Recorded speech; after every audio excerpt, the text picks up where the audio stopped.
this edition of Floyd Street's Finest, that is not Mark Lieberman, nor does it really particularly look like Mark Lieberman. I am Jack Grossman. Coach and I have we've had some scheduling conflicts. You know, I work mostly nights and weekends. He's got a new day job that he's working as well now. But we'll get back on track with Coach Lieberman here soon. Not a long-term thing, but very happy to have my good friend Cam Drummond from the Lexington Herald-Leader, Kentucky.com. You can follow him on Twitter at CDrummond97. Cameron Drummond, not to be confused with Cameron Fletcher. Welcome to the podcast, my man. Thanks for hopping on today.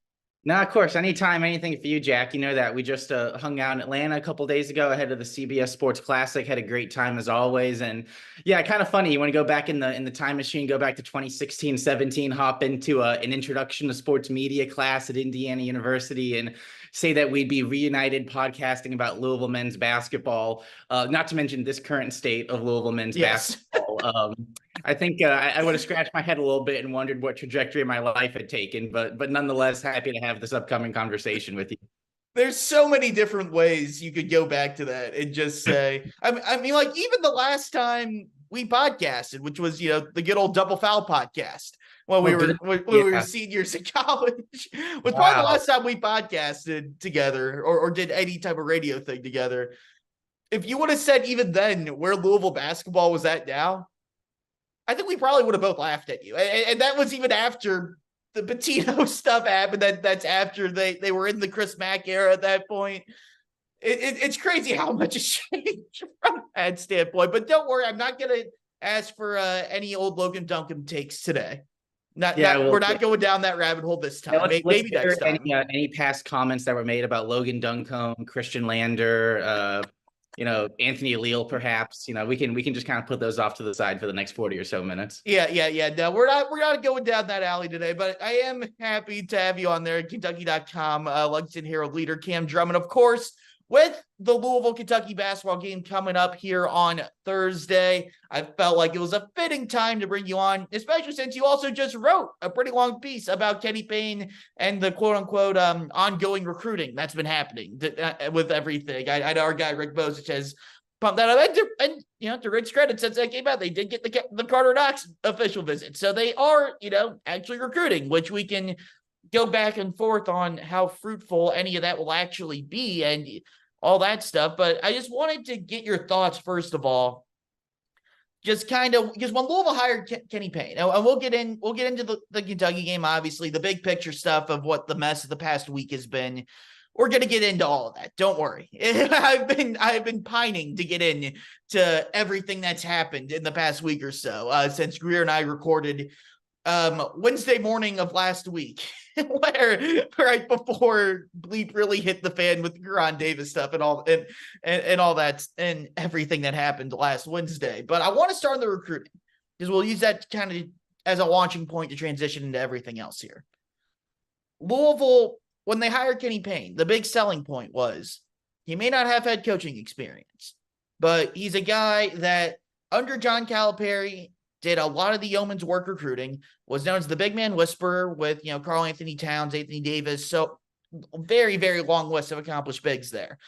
And the expectation would be the recruiting would translate and they would have the talent to where you could win and win big. And so far, I mean, you have all the numbers in your article up on Kentucky.com, but it hasn't really translated that way. Yes, they had a top 10 recruiting class nationally this year, but that was with Trent Flowers, who obviously didn't actually make it to the start of the season. He's over in Australia right now. But the year before that, they were the 26th best freshman class, 67th transfer portal class. Last year, they were this incoming season, they're the 44th best transfer class in the country. Where do you think it's kind of gone wrong on the recruiting standpoint with Kenny Payne and why that hasn't translated the way a lot of people thought, or rather all the KP backers really thought it would when they hired him? Right. Yeah. So, I mean, there's a many, in college basketball recruiting, and that's my primary beat at the Lexington Herald-Leader, is covering Kentucky men's basketball recruiting and college basketball recruiting at large. There's a lot of things that always go into individual cases when players don't work out, whether that's, if they're into actual development and they just don't turn out to be good college players after being good high school players, or if it doesn't work at a certain stop, but it happens to work better, at a different stop after they transfer. So talent evaluation, player development, all that stuff is kind of, the two leading factors for why it doesn't work out for some players and works out for other players. So to your point, got my handy note sheet here. Let's kind of rattle some stuff off. You look back at 2022. So Kenny Payne comes in, kind of late in the process in terms of adding freshman commits for the 2022 class, but still had several. You had something?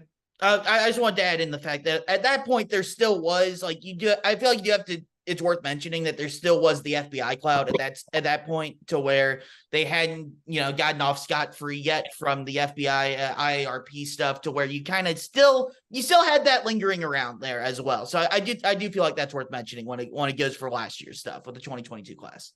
Yeah, so you look at the players that they brought in, and 3 of the 4 players who came in as true freshmen into that class are no longer at Louisville. You think about Devin Reed, Kamari Lands, and Fabio Basili. Emmanuel Okorafor is still there, not a significant contributor in terms of minutes, playing time, impact. So really all 4 of those guys you can kind of look at as non-needle moving additions. The transfer portal addition of Brandon Huntley Hatfield, who I know we'll talk about later, who has really, over the last, we talked about off air, month or so, become the most consistent player, possibly Louisville's best player, maybe even outside of Ty-Laur Johnson. So you have those additions come in 2022. But, 4-28, you can talk about the FBI thing, getting your feet wet, whatever. Kenny Payne's never been a head coach before. So even if you're going to give a pass on all that stuff, okay, the 2023 class is when Kenny Payne was supposed to come in, really try and bear some fruit from that strong recruiting acumen that you mentioned earlier, dating back to his time at Kentucky. And while 2023 was considered a down year for recruiting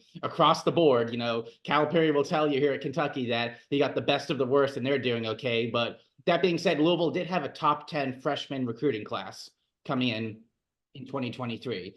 Granted, that did include Trenton Flowers, who was the centerpiece of the class, someone that Louisville prioritized many times. I watched him play several times with both Kenny Payne and Nolan Smith in attendance. But for him to leave in August without even, really getting a fall practice under his belt, obviously falling well short of ever playing for Louisville, that's a massive hit to the impact that this 2023 class could have been. Now, the other centerpiece of the class was Dennis Evans, former Minnesota signee, borderline 5-star prospect, 7'1", super lean, but has legitimate size, big man. You just mentioned what he did with Cat, what he did with Davis here in Kentucky. But so far, he's been completely hampered by injuries, right? Shoulder injuries kept him out the last 4 games coming into Thursday night against Kentucky. Really minimal minutes, minimal impact in the minutes that he has played. Now, you have gotten some nice stuff from Ty-Laur Johnson. Curtis Williams had a big game in that blowout over Pepperdine. So you've got some things working freshman-wise, relative to what 2022 brought you. That being said, still far below what expectation would have been from Louisville fans, especially after getting Trenton Flowers. And also, so much of recruiting is just optics. You think you're recruiting well, you think you have momentum, or you don't. Louisville clearly doesn't have it right now, even with that Karter Knox visit, because honestly, I think a lot of people aren't taking the Karter Knox visit very seriously. And, if anyone's been following the Karter Knox recruitment or the Knox family, obviously he's a younger brother of Kevin Knox, the one and done star at Kentucky, helped lead them to an SEC tournament title 6 or 7 years ago. There's actually a middle Knox brother, Kobe, who plays at South Florida right now, another one of the finalists for Karter Knox. But the family itself is very tight to Kenny Payne. They're family friends. So I think a lot of people just kind of looked at that official visit the other weekend as almost like a favor to KP. The seats red hot, scalding after that Arkansas State game. Let's get something to kind of cool things off, get the administration or the powers that be to maybe not make a snap judgment and fire him. And also, I asked Karter Knox Friday night, in Atlanta after an overtime elite game, hey, would you be interested in Louisville if Kenny Payne wasn't the head coach? And he said no comment. And that kind of maybe tells you all you need to know about that situation. And even if you were to sign at Louisville, I mentioned it with Dennis Evans, former Minnesota signee, released from his NLI, goes to Louisville. Sky Clark, a Louisville player right now, signed with Kentucky, obviously got out of that deal to go to Illinois before he went to Louisville. So that's all to say, even a commitment and even actually signing the national letter of intent certainly doesn't mean what it once used to in college basketball recruiting. So when you look at the totality of everything, not to mention the transfers that came in, the aforementioned Sky Clark, Trey White, who's been ball dominant, shall we say, coming in from Southern California. Danilo Jovanovic has not been a factor. Koron Davis is off the team. That's the only thing we can say with certainty. Yeah. Just super disappointing across the board, not only going back to 2022 and what all the buzz was and what people thought KP was going to bring to Louisville from a talent influx and recruiting standpoint, but also the player development, once these guys have gotten on campus. I mean, for as good as Brandon Huntley-Hatfield has been, he was at Tennessee before this. He was supposed to be a good player. I mean, I think at this point, and correct me if you have, differing opinions, I think Ty-Laur Johnson is really the only player development success that Kenny Payne and his staff can point to. And it's obviously fallen well short of any expectation or what the standard should be at a program like Louisville. I think you can point to BHH in the last month or so, because yes, he had kind of the same issues at Tennessee that he had for a long time at Louisville, to where, he wasn't giving consistent effort. He was trying to, shoot the three ball as a legit big man, when he clearly was not a great 3-point shooter. Openly said he wanted to handle the ball and do stuff like that. And that's just not who he is. I think Kenny's finally gotten him.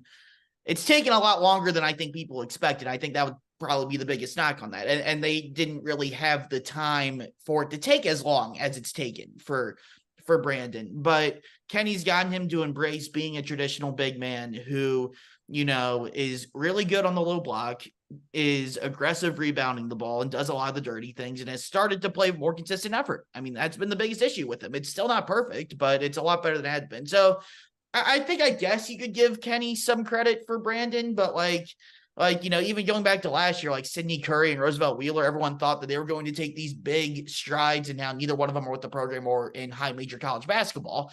Emmanuel Okorafor, he looks borderline unplayable a lot of the time right now, and it's his second year in the program now, and you really haven't seen. Trey White, they've tried to turn into a spot-up shooter, which that's just clearly not what he is. He's at his best getting to the bucket and pulling up for mid-range jumpers. Sky Clark, I think, needs to play off the ball more in favor of Ty-Laur Johnson at the point, and they did start Ty-Laur in the Pepperdine game, so maybe they're starting to shift to that. But Mike James is a guy that, has had his moments, but we haven't seen it consistently enough. But I want to, before we get back to Karter Knox, just talking about it, I want to ask you this. Where do you think Louisville's class would have been rated if you take Trenton Flowers out? Because obviously he didn't play a minute for the team. He's in Australia. He doesn't really count at this point, to where you say top 10 class, you're including him. Where do you think Louisville's class would be without him, as far as the rankings go?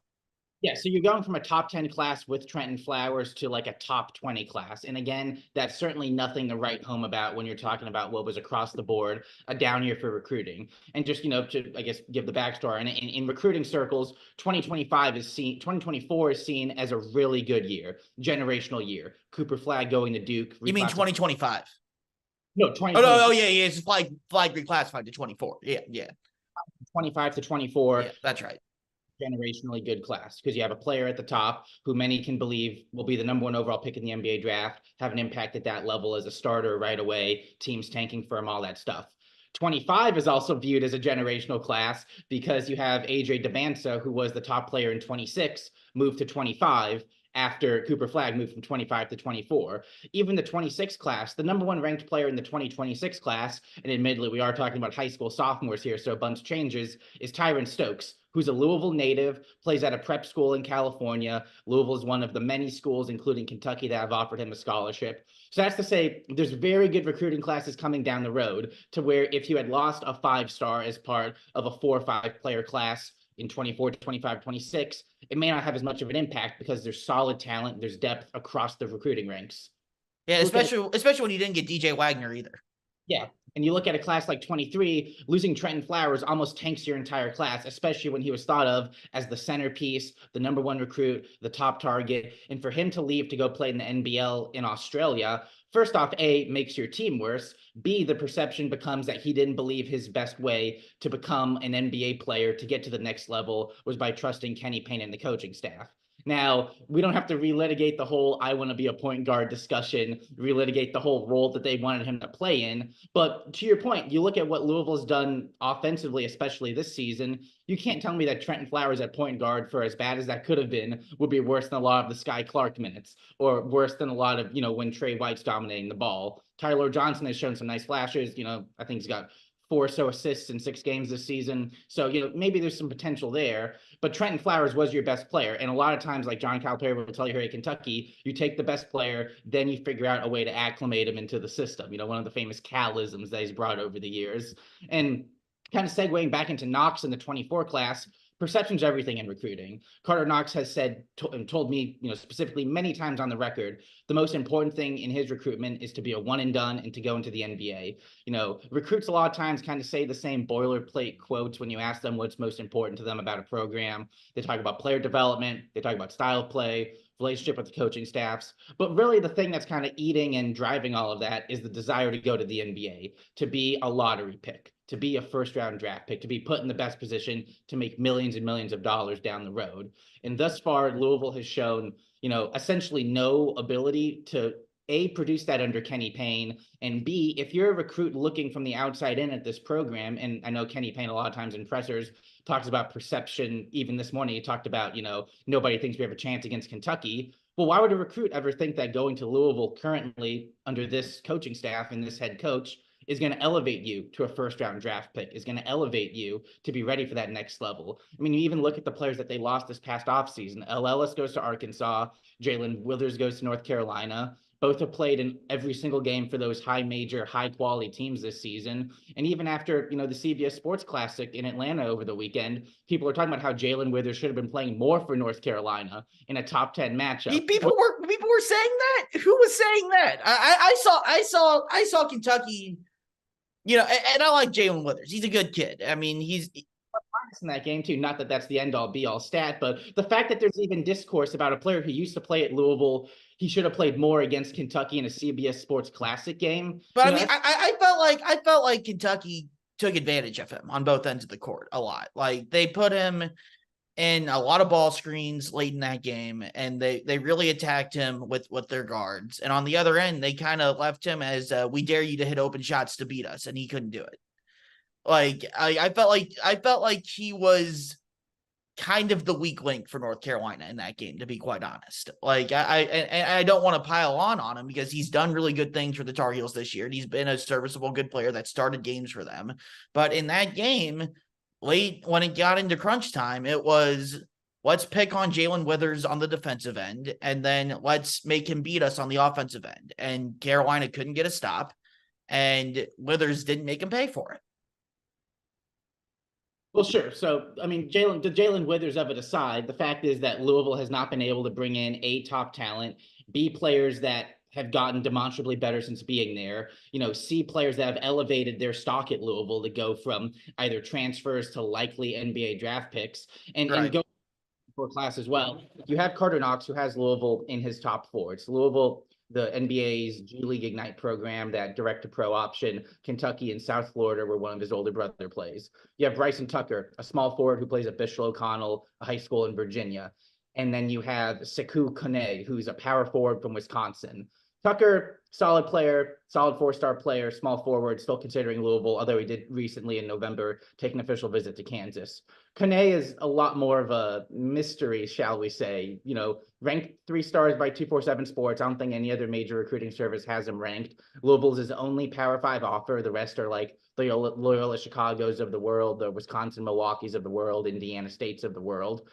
Take an official visit to Louisville in November, but it's really him. It's really Knox. Obviously, they have TJ Robinson, who's their only commit for next year, but he didn't sign during the early signing period, and he's been committed since October 2022. That's a pretty big, big red flashing arrow that he's got some hesitancy, not only about the program and its ability to get him to the next level, but also about if Kenny Payne's going to be the head coach come 2024. So when you look at all of that, especially in what's considered to be a good recruiting year, it doesn't look like that's going to work out well for Louisville in terms of true freshmen coming in with highly touted reputations. And this, assuming Kenny Payne makes it through this year and assuming he would be the coach for 24-25, that's 3 straight recruiting classes, 2022's FBI understood and late in the cycle aside, but that's still 3 recruiting classes where he hasn't delivered and hasn't demonstrably made a majority of his players better since arriving in Louisville.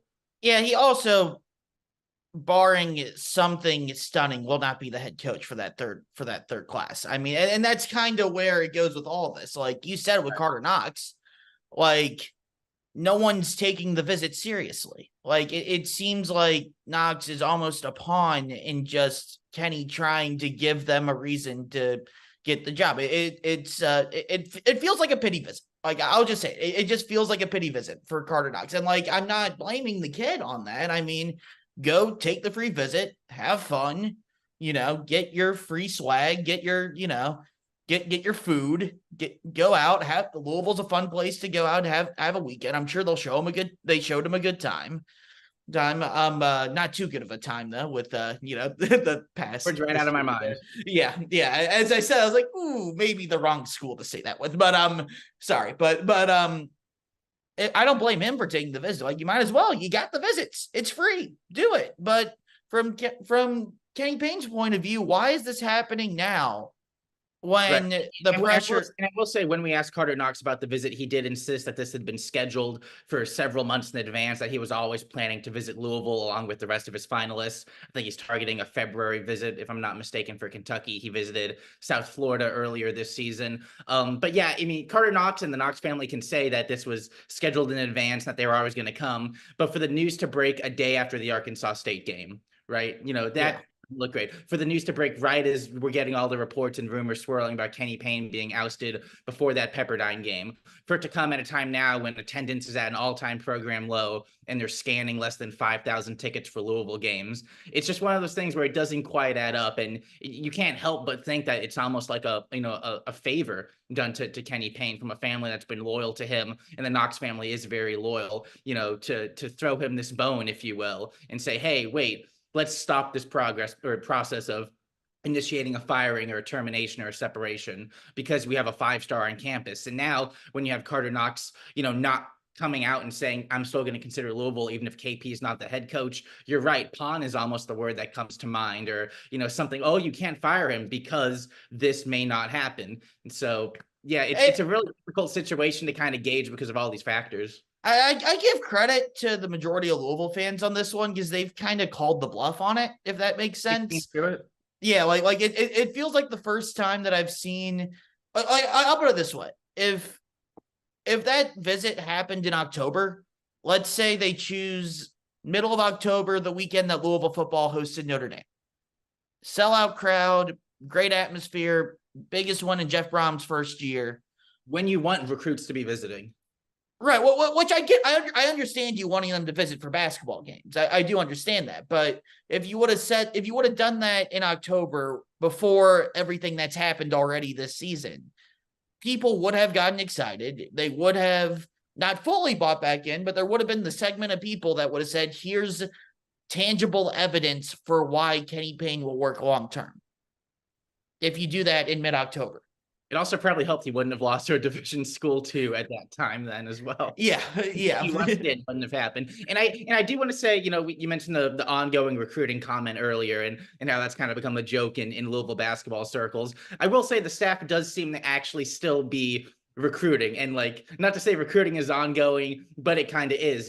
Just last weekend, even before the Karter Knox visit, Tay Kinney, who's one of the most promising prospects in Kentucky in the 2026 class, was playing in Northern Kentucky. He's from Newport High School, made the Sweet 16 last year as a freshman. He specifically pointed to Josh Jameson as his, relationship connector guy at Louisville, the coach that he's talking to the most. I mentioned Nolan Smith watching not only Tyron Stokes, the 2026 standout who's from Louisville, but also AJ Devansa, the generational 25 prospect. Nolan Smith has been seen recruiting in other places as well. So they're out there, they're getting their faces, they're clearly forming relationships with kids, but it does feel like when you think even about 25, 26, you got to get to 2024 first. And that's the kind of the cloud that's hanging over it. And I try to, touch on this in my piece as well. If you dismiss Kenny Payne as the head coach at any point, it's not like you're losing this kind of generational recruiting haul. This isn't like Rutgers firing Steve Peichel this year before they have 2 top 3 players coming in 24. You almost have nothing in the cupboard right now. So taking Kenny Payne away doesn't eliminate anything for next year. If anything, it's almost like one of those, those like fires that they set to kill off all the dead trees, and it's like a natural burn. That's kind of the vibe I've been thinking about, or the comparison I've been thinking about in my head with this. You're not actually losing any kind of a forest or anything. You're just almost setting the slate clean, letting a coach come in and actually completely mold this program from both the recruiting and transfer portal standpoint. Now, what quality of coach they could get to do that is a different question. But that's to say that firing Kenny Payne isn't going to nuke some generational recruiting class or even the promise of one. Which I think that's what they're trying to sell by getting the visit and getting him on campus at this point in time, is that they're trying to sell that Karter Knox is the general piece you can't afford to lose. And we're telling you that Karter Knox is a great player. He's a 5-star. He's a legit top 15 recruit. We saw him, you saw him twice at OTE last week. I saw him once on Thursday night, and he looked really damn good. He was really impressive. 3-level scorer, can use a little bit of work on the defensive end, but what 17, 18-year-old couldn't, but has all the pieces athletically. Great looking shot. John, I think he's going to be a really good player, probably at Kentucky one way or another, but he's not the type of guy that you're going to give Kenny Payne a third year just because of him. Right. Nor is he a player that could come in and almost all on his own carry it to an NCAA. It's almost like, when Tom Crean, and I love Tom Crean. I do. That is no. But yes. I mean, that's a brand. There's a Tom Crean bobblehead behind me somewhere. I don't know if it actually makes it in with the, because we cut the frames a little bit here, but there is one, I promise. But the year he had Anthony Edwards, and there were all those expectations. He even had Severe Wheeler, who's still in college and has led the SEC in assists at 2 different schools, one of them being Kentucky, and is having a pretty good season for Washington right now. I mean, think of any player who goes on to be the number 1 overall pick. Cade Cunningham at Oklahoma State couldn't lift them to anything. I mean, they were a 4 seed that year. That's completely different than Anthony Edwards being under 500 or Ben Simmons being in the NIT or Markelle Fultz winning eight games. Cade Cunningham's a very, very different conversation. That they were legitimately a 4 seed in that tournament. Well, I will say, but here's the thing: Karter Knox isn't close to one of those players. Right. He's not as anything like the number 1 overall pick in the NBA draft come 2025. That's not what Karter Knox is going to be, at least right now. A player who you mentioned has strong offensive game, needs to really alter his shot diet, really needs to get to more efficient spots. You mentioned the defensive effort. That's something they're trying a lot with him at Overtime Elite. They're really focusing on him. I believe the comparison as head coach gave me was Ron Artest on defense and Paul Pierce on offense. But a guy who, again, can get to the mid-range, make his jumper, can become automatic. But he's not, a program savior, I don't think, by any stretch. So even if, that we're not even talking about even that kind of a player that Kenny Payne could potentially still potentially land. So these are just all arguments kind of working in the favor of, you're not risking anything to the program's future by firing him as head coach. In fact, you may even be doing the opposite by maintaining him. Yep. As you guys know by now, we've partnered with BetMGM Sportsbook for this college basketball season. We're going to be using BetMGM lines to make all of our picks and predictions throughout the college basketball season. And we are going to have special offers for you, the listeners and the viewers on the Field of 68 each and every week during the season. If you haven't signed up with BetMGM yet, use the bonus code FIELD1500 and you will get up to a $1,500 first bet offer on your first wager on BetMGM Sportsbook. Here's what you got to do. Download the BetMGM app. Sign up using the bonus code FIELD1500. Deposit at least $10 and place your first wager on any game. You will receive up to $1,500 in bonus bets if that bet loses. Just make sure you use the bonus code FIELD1500 when you sign up.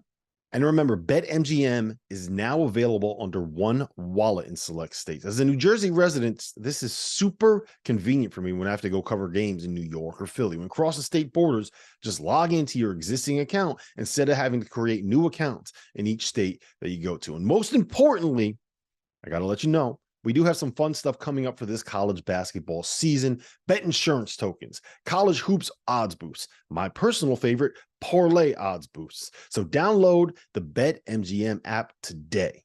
When Greer and I recorded last week, I gave the take of, because Jeff was very, I don't think adamant's the right word, but he had the feeling that they would make a move after the Kentucky game. And that's not like trying to break news or anything, that just two guys trying to guess what they think is going to happen. And my thought process at that time was because of who Kenny is, being the former player, winning the championship, and all the pressure there was to hire him, that they would, and also the fact that whether it's him or Nolan Smith or whoever coaching that team, it's not really going to make that much of a difference for this year, that they would maybe not give him the full year, but give him a much longer leash in terms of either moving on from him like maybe mid-January, February, or at the end of the season. to see the shift less than 24 hours after recording that podcast and publishing it, it's not even about the Arkansas State game for me. Like, that was utterly embarrassing and pathetic on a lot of levels.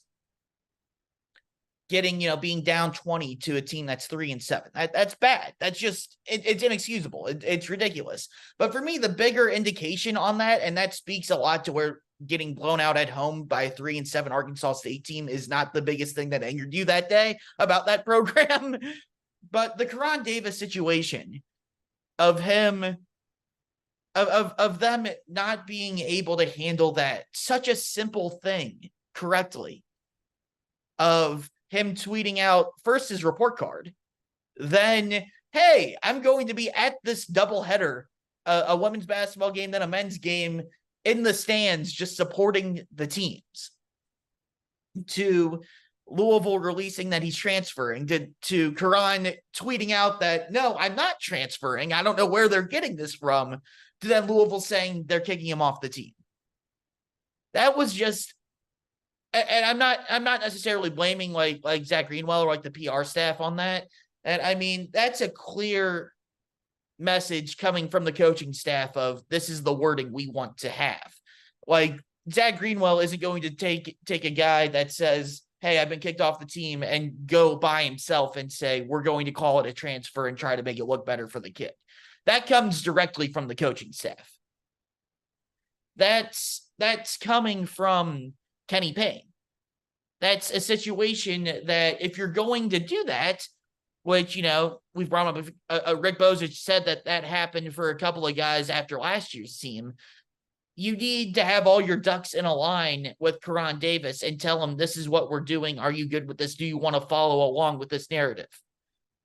And that's not exactly telling the truth, but it's saving face for the kid. And like, you can respect that. But for that not to be the case, and for Koron to go and say, I'm not transferring, this isn't where it came out, that just sends this whole thing absolutely nuclear.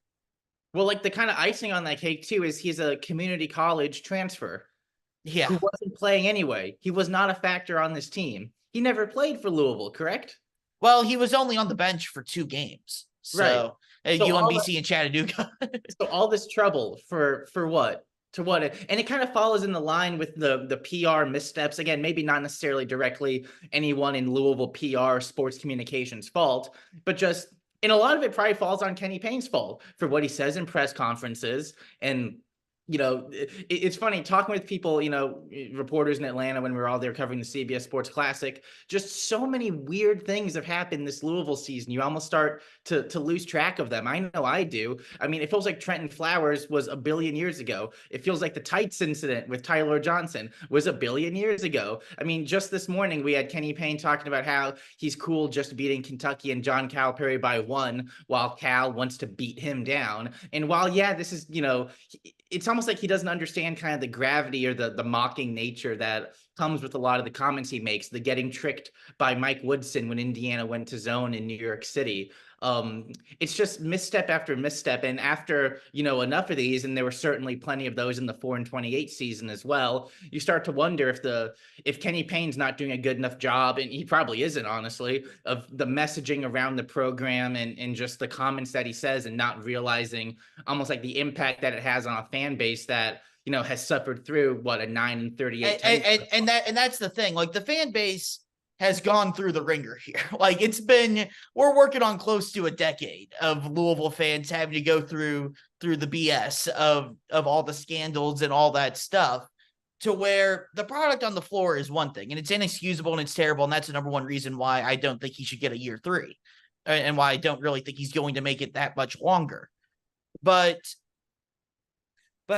to mess up such simple communications so many times, to me, it's just, the fan base is tired of that. And I think people around the program are tired of that. And that's something that you can't keep doing. You can't butcher things that are just so simple to get correctly. And I'm not even talking about the decision to kick him off the team. I don't know the details behind that. But if you feel like you need to kick him off the team, then either try to save face and communicate that with Koron and just say, we're going to say we're transferring, try to help you out a bit. And if he's good with that, go ahead and do that. But if not, you just got to come out and say you're dismissing him from the team. And it just makes everything else so much easier. And for Louisville to not be able to do the easy things correctly is just tiresome and infuriating and just exhausting. I mean, it's exhausting to follow that program with everything that goes wrong with them. It is. Even when you think about the stuff that's not necessarily basketball adjacent, like even the actual basketball stuff, this was kind of like, I'm not going to come out and say that I thought Louisville was going to be this bad this year. And there has been, certainly signs of progress. 5-6 is way better than 4-28. Right. But it's not good enough. Right, obviously. But earlier this season, I was doing a story. Also, you can read it at kentucky.com/sports, where I took a look at the entire assistant coaches for Kentucky and Louisville. The genesis for it was how much money do they make? Who's spending more? Who's investing more? Spoiler alert, Kentucky's investing more, and Kentucky's investing more by a lot. But over the offseason, the NCAA had a rule change where you could have 5 assistant coaches now. Only 3 of them can recruit off campus. So you have to designate your 3 to do that. For Louisville, that's Nolan Smith, that's Josh Jameson, and that's Danny Manning. But you can have 5 on the benches for games. So Kentucky goes out, Bruiser Flint goes from special assistant to the head coach into a role that designates him as an assistant coach for game purposes. Now, the real haymaker that Calipari did this offseason, probably a big reason for Kentucky's early season success with young players, is he went out and got John Welch. Very accomplished assistant coach, very accomplished shooting coach, Jim Ratt. You show up to Rupp Arena 2.5 hours before games. He's putting Reed Shepherd and Jordan Burks and Rob Dillingham through the paces. 64-year-old guy, absolutely loves that stuff. Kenny Payne took 2 existing staff members, Gabe Snyder, the guy who heads up the analytics and video department, and Milt Wagner, obviously the director of player development, alumni relations, Louisville national basketball championship.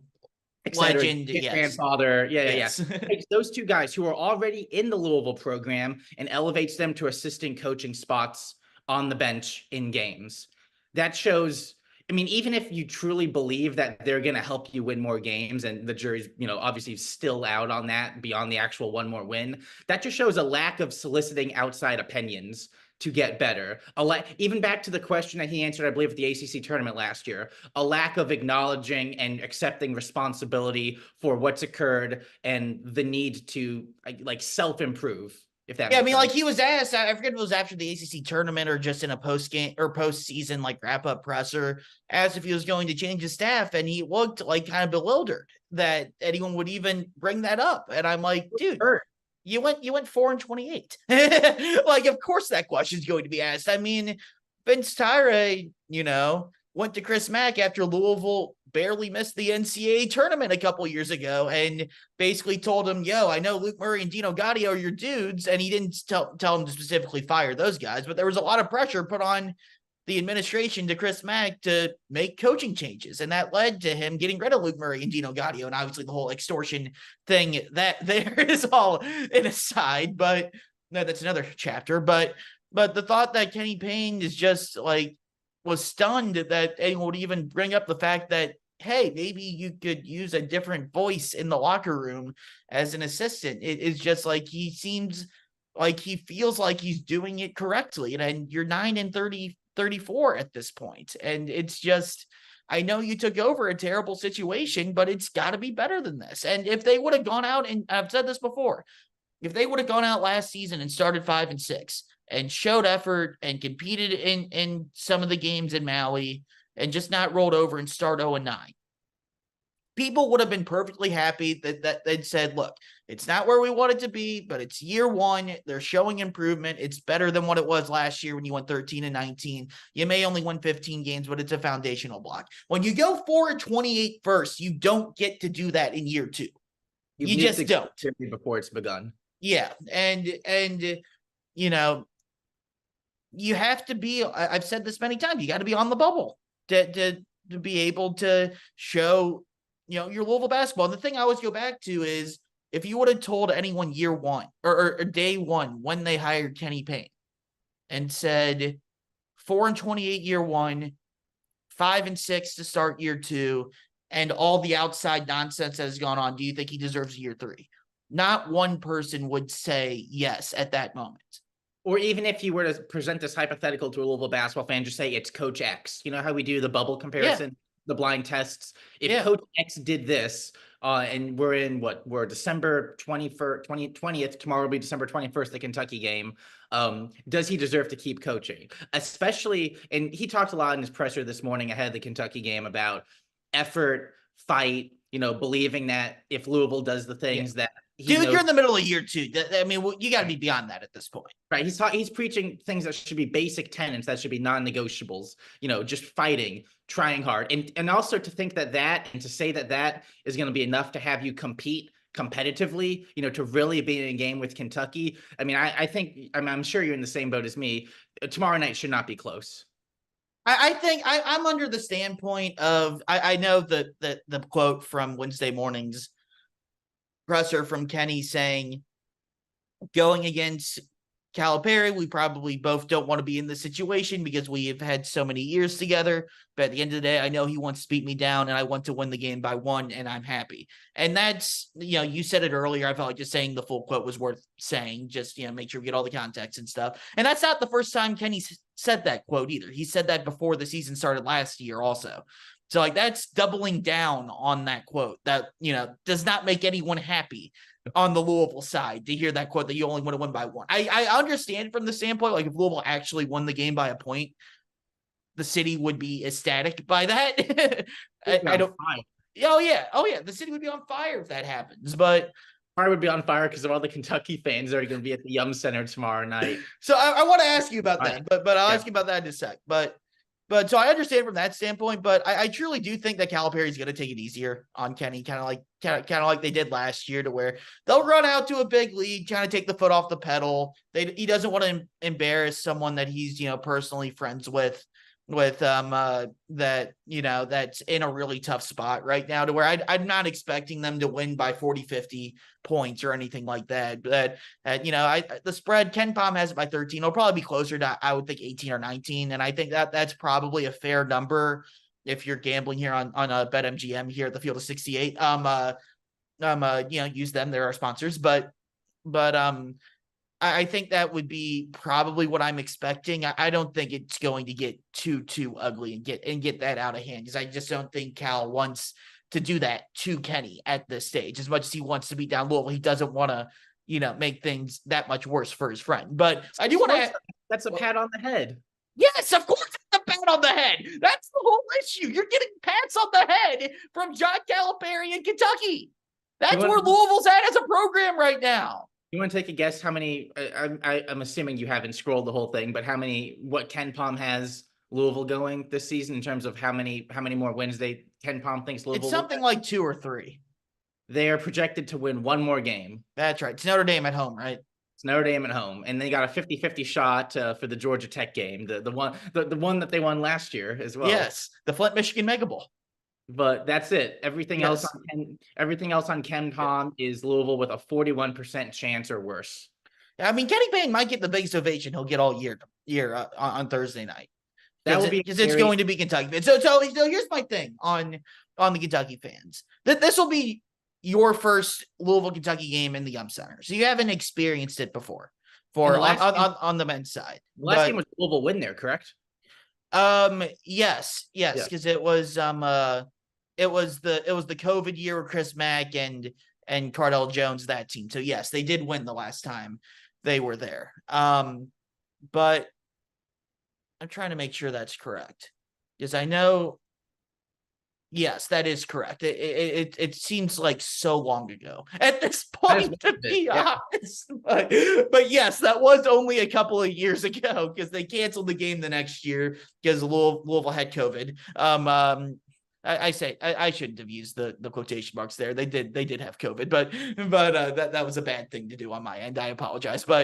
But then obviously the game was at Rupp last year, and then in Louisville this season. So yes, last time was Louisville. Louisville actually won. This will be the first time that they've had full capacity at the Yum Center for a Louisville Kentucky game, going back to 2018-19, which is kind of crazy to think about. It's been that long because of everything that happened with the pandemic and all that stuff. But I think on the basketball side, everyone makes the big deal over Blue gets in and all that stuff.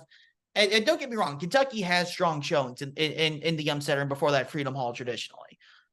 But the thought process that it's usually like a 50-50 crowd, or like there's more Kentucky fans than Louisville fans at those games, it's asinine. It just is. It's Kentucky travels well to that game, and they travel well to literally every road game they play. That's what BBN does. They're crazy, as Calipari would say. But it's usually about a 75%, 80%, 85%, probably 80-ish is the good way, right number to put it. It's probably about 80% Louisville fans. It will not be that on Thursday night.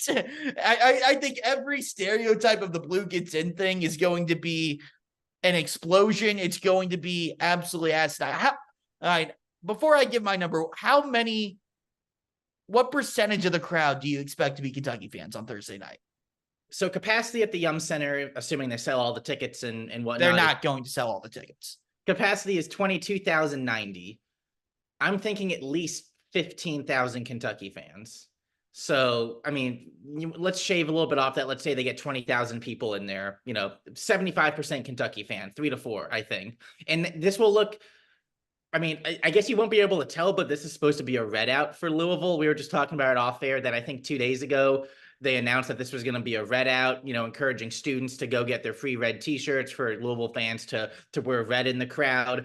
And I certainly don't think you'll be able to tell, because assuming Blue gets in the way that everyone seems to think and the way that ticket sales have reflected, it's going to be a lot of fans in blue, a lot of fans in white, and kind of adding to what we've discussed about maybe the optics of the program, A, from a recruiting standpoint, and B, from a Kenny Payne messaging standpoint. This is also a game that's going to be on ESPN, like the big ESPN. And not that should matter at all, but it does matter, because you're going to have a million more people tuning in from across the country just because it's on a convenient channel. They're probably going to watch and, with almost morbid curiosity to see what a Kentucky-Louisville game looks like when Louisville is this bad, when it's at Louisville and it's going to be full of Kentucky fans. And Kenny Payne was asked this pretty directly in his press conference this morning about, the idea that there might be 70%, 75% Kentucky fans in there. We know this morning at practice, they piped in crowd noise, which is an insane, I've never heard of a. All right, so on the crowd noise thing. Sure. Yeah. I know you were fired up about this. So there's two ways I look at this. Number one, holy crap, they're piping in crowd noise for a home game. What the hell? That just says so much of that standpoint. But I don't fault him too much at this, because I sit there and look at and I say, how many big crowds has Louisville played in front of this year? In their home games, they've all been empty. In the 2 games in MSG, the Texas game, everyone there was a UConn or Indiana fan. I mean, it was completely a ghost town for Texas Louisville.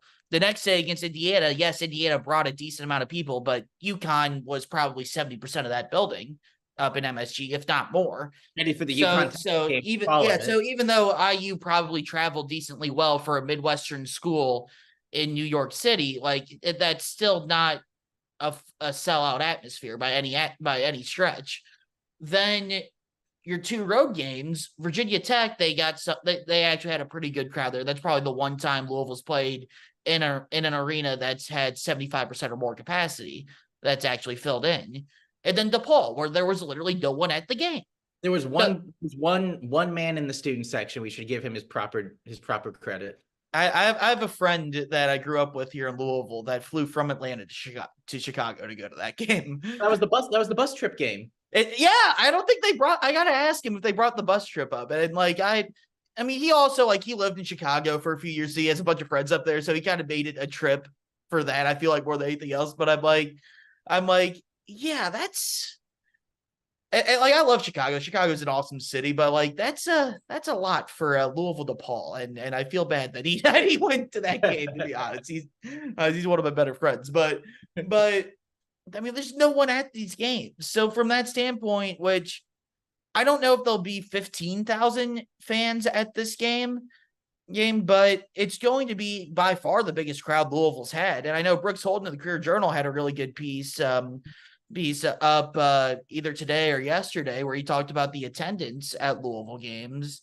I mean, the fact that reporters who cover your college basketball program have, and I know this from talking to them, have made it a tradition or a routine after every home game to FOIA for the actual amount of scanned tickets. Not to mention that, I mean, on ESPN, the reported attendance for these games that Louisville self-reports, which is, different from scanned tickets. Scanned tickets is who enters the building. Total attendance is just tickets. We're talking less than 5,000 scanned tickets while reporting an attendance of greater than 10,000. That's, I mean, even beyond the pity amount of people that are showing up to watch the product on the court, that's 5,000 people who purchased tickets and either couldn't sell them or made the decision to not go. We know Louisville fans. Oh, I mean, I'll say this. I mean, football who refuse to go to basketball games now. Yeah. I mean, I'll say this. I mean, my family still has season tickets. I can tell you, my dad and my brother, that they will actually be there on Thursday night for the game, which will be interesting. But they have not gone to a lot of those games this year. One game that's worth it. What was that?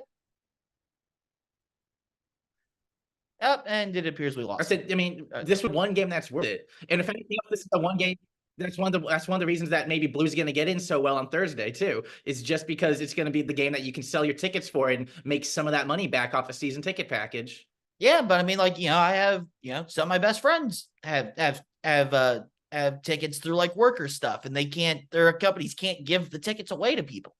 But I mean, but I'll say this, and I won't spoil all of Brooks Holden's work here, but the one thing that stood out to me was during Payne's first 24 home games at the helm at Louisville, the highest amount that they've only been over half capacity once in those 24 home games. And that was when they sold almost 1,100 tickets, or rather had almost 1,100 tickets scanned when they beat Clemson and honored the 2013 national title team last year.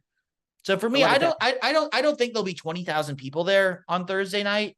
I think it'll reflect more that type of crowd, because that was, a special occasion for Louisville. Obviously, that team's very beloved, if not controversial for other reasons, but in terms of like the fan base itself, very, very, very beloved. Honoring those guys, that was something that a lot of people didn't think they would get to be able to do. And even for that game, you're only getting 1,100 scanned tickets.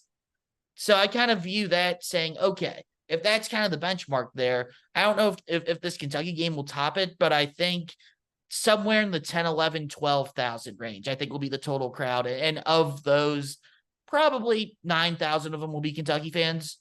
I mean, I think it'll be probably 75%, 80%, which is completely embarrassing on Louisville's standpoint, but that says where the program is at this point. That's where it's at. And I don't need to beleaguer the attendance at that point. I'm not exactly blaming Louisville fans on that. It's just the product is sad sack POS is what it is right now. That's and one of the ways to look at it too is just why reward what is being put out there by actually attending the game and paying money and even becoming invested. I mean, to the point earlier, like, we know people who have Louisville tickets who don't go to Louisville basketball games anymore because it's bad. And how do you affect change? How do people, who don't agree with companies and certain policies affect change? By boycotting, by not purchasing the product, by not consuming it, people not going to Louisville games or even watching on ESPN or even ESPN Plus. This is just their version of that. And it's the correct thing to do. How are you going to make it untenable for the product to stay this poor, and for, in some people's opinion, Kenny Payne to stay employed? Don't show up to the games. Don't, make it embarrassing, right? Like, have Blue come in, have Kentucky fans dominate, and maybe get the attention of Josh Hurd or accelerate the process, if nothing else. I think it could be a new low tomorrow with how many Kentucky fans that it seems like are going to be in the Yum Center. It very well could be a new low for Louisville to get run by that and have that many Kentucky fans with how much hatred there is between the two fan bases and all that stuff. And I'll have another episode coming out that we're going to record on Friday where I really want to lean in to that aspect of it. So I want to save some of that stuff, kind of where the state of the rivalry is and all that. But before we get out of here, Cam, again, Cam Drummond, Lexington Herald-Leader, Kentucky.com. Really appreciate you hopping on the podcast today. Let's humor ourselves a minute and actually talk about the game for a moment or Sure. 2 or 3. But so the two things that I kind of look at as far as like, first of all, again, I think Kentucky's going to win this game by about, 18, 20 points. I don't think it's going to be particularly competitive. But the two things that I see that kind of stand out to me for Louisville in this game, number one is Brandon Huntley-Hatfield matched up with Aaron Bradshaw. If Louisville has any prayer in this game, and Ugonna Onyenso, who I assume is still, overcoming that flu-like sickness, whatever it was, played 9-10 minutes. It was an absolute force against Carolina on Saturday in Atlanta. But can Brandon Huntley-Hatfield have the success he's been having against Bradshaw and Ugonna Onyenso? I mean, that's been the discussion all season for Kentucky, is how do they work the big guys back in? How do they work the big guys back in? Well, they work the big guys back in against Carolina. And yes, Armando Bacot hasn't been the same Armando Bacot this year, but they did a really, really, really good job on Armando Bacot. And can Huntley-Hatfield have the same type of success against a Kentucky team that has found its interior defense by getting those 2 7-footers back and has rim protection now that they didn't have earlier in the year? Yeah, and we were just talking about this, or I was mentioning to you, I think earlier, that, Brandon Huntley-Hatfield has been one of the 2 or 3 bright spots, impressive players for Louisville this season. And even the last 2 games in particular, I know this is taken into account an Arkansas State game that many people don't want to relive, but you look at Brandon Hatfield's individual performances: 23 rebounds across those 2 games, 4 blocks across those 2 games, 20 points in each of those games. He's emerging as a player that can be dependable for Louisville. Now, this will obviously be a completely different test against the most stern opposition around the basket that he's had this year. Something that I'm interested in seeing, kind of going along with that, acclimating the big men point from the Kentucky perspective that you introduced, is can Brandon Huntley-Hatfield get Kentucky's bigs into foul trouble? One of the only reasons that Ugonna Onyenso played so early in that Carolina game and so frequently in that Carolina game and did well in his minutes, especially given, returning from the foot injury, the surgery, having the flu symptoms, is because Aaron Bradshaw was in foul trouble.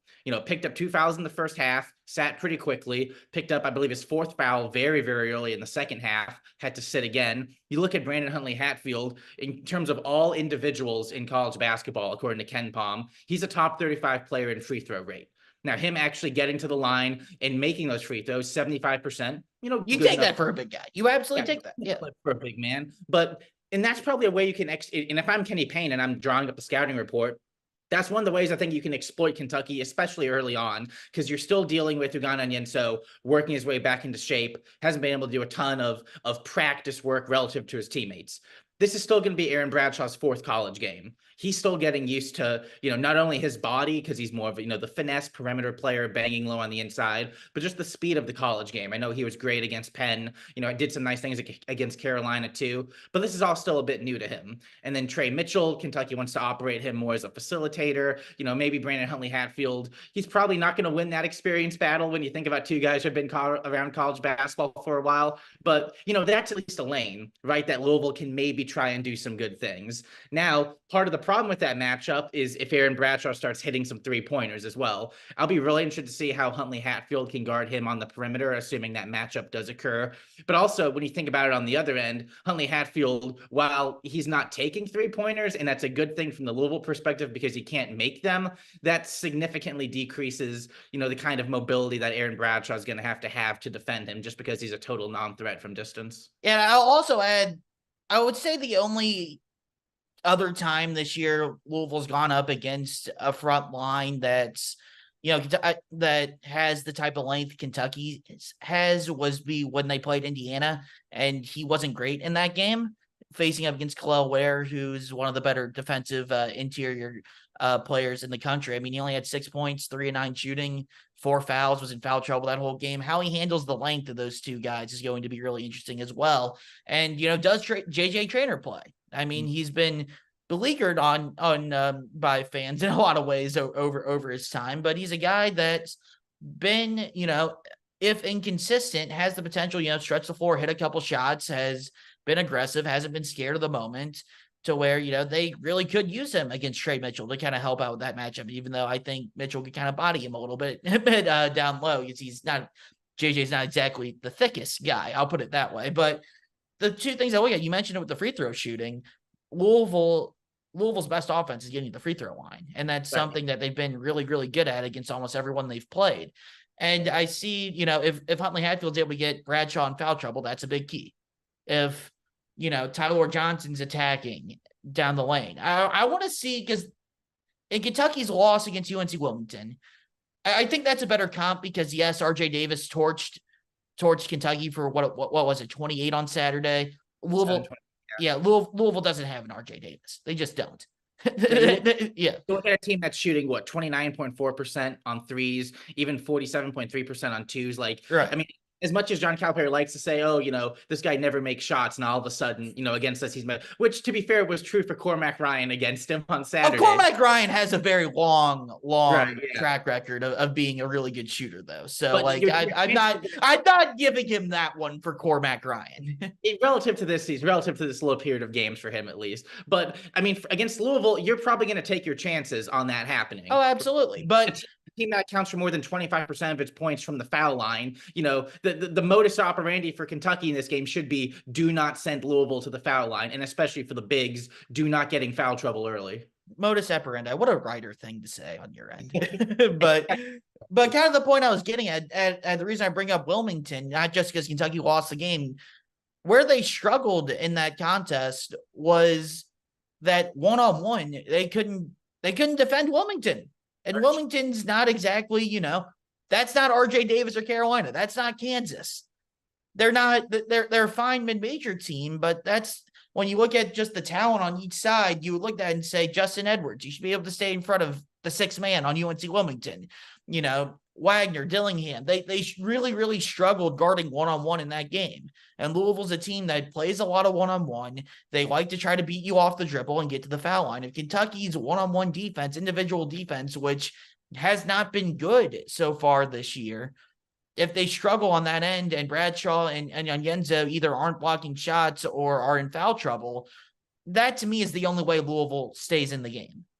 And now that still doesn't answer the question of how do they defend Kentucky on the other end, because the answer is probably they don't. But on an offensive end of things, that's to me is how they could possibly have a slim chance of keeping it maybe competitive. Well, let me ask you this. You mentioned about the one-on-one defense, and especially in that Wilmington game. I mean, Cal said it ad nauseum in the press conference afterward about, guys opening up their hips, not being able to stay in front of the ball. He, lobbed a couple of grenades in the direction of some of the guards for their defensive capabilities. Are you talking about Cal after that game or KP after Arkansas State? Yes. Okay, good. Just making sure. Because they said the exact same things. Yeah. But, I mean, I'm looking at a guy like Ty-Laur Johnson, 31.1% assist rate this year. 4 more assists in 6 games this year. He's the only player on Louisville with a meaningfully positive assist to turnover ratio. I think Mike James has like a +1, but that's, basically a wash when you look at Ty-Laur Johnson. And he's a young player, obviously you can't be expecting too much from him. And it's probably not fair to put him in a position of having to carry the Louisville offensive facilitation in this game. But that is kind of the role that he's in, or like the role that he's going to have to play if this massive upset's going to happen. Do you think at this early stage of his college career, A, he's going to be able to have that penetration and make the correct decisions to kick out the ball? And B, do you think Louisville will have enough offense surrounding him from the Sky Clarks and Trey Whites of the world to actually take advantage if Ty-Laur Johnson's able to beat Kentucky off the dribble enough and get into the lane and, kind of initiate some secondary actions? First of all, Ty-Laur Johnson's the only true point guard on the roster. And he's the only dude, as you said, that's a good facilitator that can set other people up and get into the lane, create offense for himself, and really, really, really do it well for others. And on the defensive end, he's by far their best perimeter defender. He is. He'll be the one when Rob Dillingham checks into the game off the bench. I would expect Ty-Laur Johnson to be guarding Rob Dillingham. That's, and I don't think he's going to be able to do it, but he's the only guy that'll put in the consistent effort, and he's going to make Dillingham at least battle some, unlike a lot of the other players when they defend on the perimeter. I think Ty-Laur is your best hope in that aspect. And I think that's kind of the way of putting it on both ends of the floor. He's your best hope. Do we think he's going to be able to do it? Probably not. But he's shown in small sample sizes against Texas, against Indiana, against Virginia Tech, that he can beat people off the dribble. He can get into the lane. And I don't think he can do that enough to be able to have Louisville actually win the game or stay super competitive. But I think there will be moments where he will be able to do that against Kentucky's guards as well, because he's been able to do it against everyone they've played so far this year. And I don't think, as good as Kentucky is, they're not great on the defensive end, especially on the perimeter right now. And that's something to where I think that they can't. I know I'm saying I think a lot, but I wouldn't be surprised at all if Ty-Laur was able. Yes, he'll struggle with turnovers because he is a freshman. You know, he gets over aggressive, he makes those mistakes, but I do see a world where he's able to get into the lane and make some stuff happen for Louisville in that game. Do I think it'll be enough? No, but that is in my opinion their best offense in that game, as it is in pretty much every game. Just him or BHH on the block.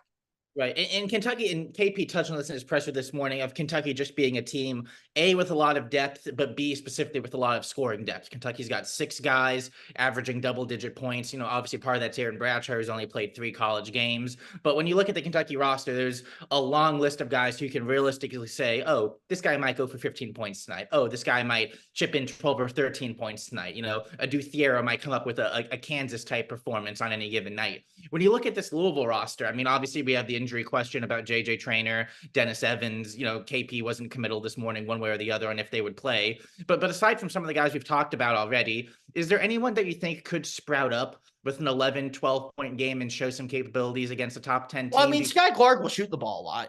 I mean, he's a high volume guy, but he'll, you know, score his 13, 14, 15, 16 points. He always does. Well, not always, but like you can count on him to be, you know, it's almost like the Monte Ellis thing where, like, yes, even the bad teams, but even the bad teams score 90 points, and of those 90 points, someone's going to have 25.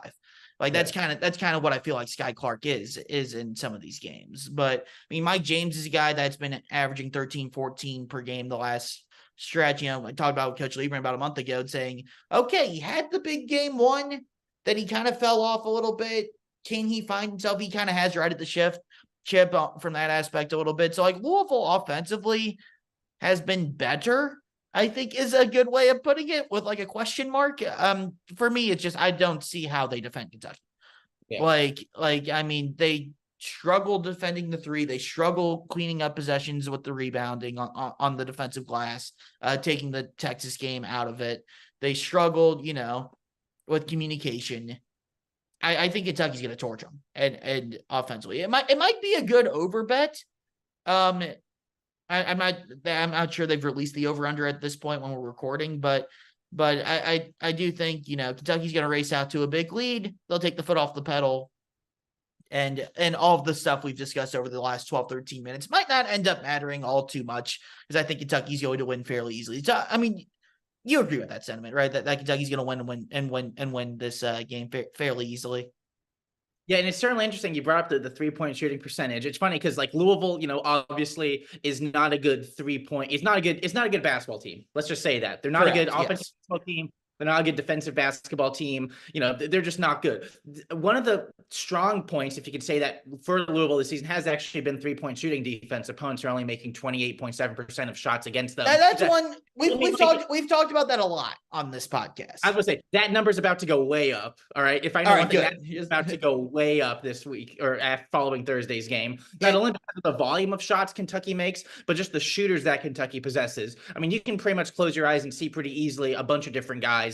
Antonio Reeves, Reed Shepherd, Rob Dillingham, all going, you know, 4 of 6, 3 or 5 from 3-point range if they get the license to do so. And if anything, from a Kentucky perspective, given how porous Louisville's defense often is, and given some of the potential depth and size mismatches that Kentucky has, if a player like JJ Traynor and Dennis Evans aren't able to go and contribute meaningfully, this feels like a nice cushy spot for Justin Edwards to finally have a breakout game. I know that was kind of the focal point of Cal's radio show on Monday, was almost reassuring people, hey, sometimes, you know, the freshman breakout doesn't happen within the first 8 to 10 games of the season. You know, it kind of has to happen on a different timeline. If there's any moment for Justin Edwards in particular, who really hasn't had his headline performance yet, start building some confidence leading into SEC play. This feels like a great opportunity for him to be the kind of aggressive player that Calipari has tried to instill the confidence in him to be at the college level. He's flipped him and Reeves on the baseline 3-point lines so that Edwards can get to his left easier, Reeves can get to his right easier. This feels like a chance where that kind of thing could happen, and you could get a guy who hasn't had a breakout performance yet really, stamp his authority on the college game against a Louisville team that could be taken advantage of. Unfortunately for Louisville fans, it wouldn't be the first time that has happened in this rivalry. I mean, I remember Ty-Laur Hero had his against much better Louisville teams than this too. I mean, Ty-Laur Hero had his big breakout game against Louisville a couple years ago. Tyler Eulis in the game with the 38-1 team and a Louisville team that was undefeated, ranked in the top 4 at that point, was the difference maker in that game as a freshman. So it wouldn't be the first time from that standpoint. I'll leave it at that. But yeah, no, on the 3-point shooting defense for Louisville, this is going to be my last point. This is something that Coach Lieberman and I talked about a lot. I mean, yes, they're getting misses, but you look at a lot of the looks they give up. Yeah, especially they're good looks. Like especially the Indiana game. It's a total facade that Louisville's 3-point defense was good when IU was 1 of 11 from 3 in that game. The Texas game, Texas is a really good 3-point shooting team. They were, I think, 2 of 17 or something in that game, but they uncharacteristically missed a lot of wide open threes in that one. Virginia Tech, not a great shooting team. Ironically, the one dude that hit, I'm blanking on his name, hit, I think, 3 of their 5 threes, was 3 of 3, hadn't hit one all year, but the rest of the team was like 2 of 20, something like that. But a lot of those looks were wide open that they missed. And so I think Louisville's been playing with fool's gold a lot on the perimeter, and I think that could definitely end in a very painful way on Thursday night. So that's all we got here. We kind of went on, we've gone for almost an hour and a half here, so I feel like this is a good stopping point. Cam, really appreciate the time. I know you'll enjoy your first trip for a Louisville, Kentucky men's game inside the Yum Center on Thursday night. Hopefully they keep it a little bit more competitive than we expect for you, give you something interesting to write about. And I'm sure win, loss, whatever the heck happens, John Calipari will have some interesting things to say on Thursday night about Kenny Payne. Regardless of what happens actually on the court on Thursday night, there will be a lot to take away from this game. They could roll out there and play a 40-20 basketball game reminiscent of King Kelly Coleman back in the day, and all these old just looking at the crowd is going to be a fascinating reveal. Seeing how Kenny Payne is greeted. Seeing what everyone says in the post game, seeing if he puts his foot in his mouth again, seeing a way that Calipari says this Louisville team runs good stuff. There's going to be a million takeaways from this game, and that's before we even worry about like where the ball is going on the court. Yeah, Calipari is going to break out every Cal-ism stereotype about Louisville. Yeah, someone needs to make a bingo card of they're young, Kenny's building, he's doing the right things, they're not robots. He's going to hit everything trying to, they're friends. That's what he's going to do, of really trying to pump Kenny up and try to help him out as much as he can. I just don't think the Kentucky head coach is not exactly the voice of reason I think Louisville fans will be looking for from that standpoint. Make sure there's a free space in the bingo card for Cal bringing up his UMass teams. The free space is Kenny Payne won those games. Anyways, for Cam Drummond, I'm Jack Grossman. We'll be back here. Special edition coming up in a couple of days here on Floyd Street's Finest. Until then, we'll catch